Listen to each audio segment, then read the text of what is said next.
CR101radio.com, podcasts, and more.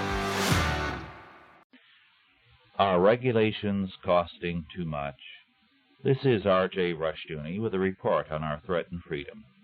Recently, a man who operates a business told me that a considerable part of his time is spent in filling out state and federal forms. I'm a bookkeeper for the bureaucrats, he complained. However, it is not only private citizens who make such complaints. Fred Hettinger, Executive Director of the Pennsylvania State School Board Association, has released an interesting bit of information. In 1979, the state of Pennsylvania got approximately 7.5 cents of its education dollar from the federal government, but it cost the state 8 cents to comply with the federal regulations and administer the funds.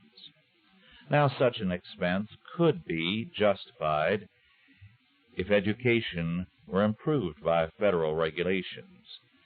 After all, it is unwise to reduce education to a matter of cost only.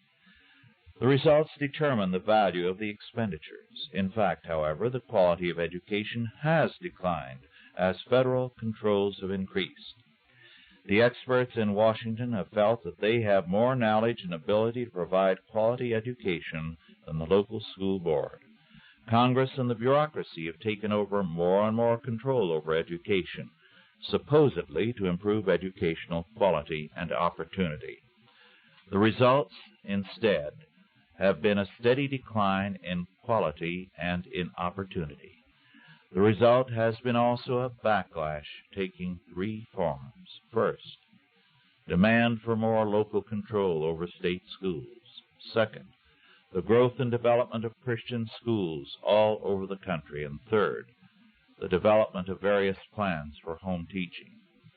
The unhappy fact is that Washington is not getting the message that regulations are costing too much in money and manpower and wasted time, and in the destruction of quality. Moreover, what has happened in education has taken place elsewhere as well. Regulations are stifling the economy, personal freedoms, and the quality of life generally. Like narcotic addicts, our society is becoming hooked on federal funds. Sports, the arts and sciences, education, big business, and more all look to Washington for handouts. And the last thing many seem to want is freedom. As an editorial on the capsule sums it up, and I quote, "A society that is hooked on federal funds is one that has totally detached itself from the ideologies of Christianity and has swallowed the humanistic funding fable hook, line, and sinker," unquote. It is time for us to unhook ourselves. This has been R.J. Rushdoony with a report on our threatened freedom.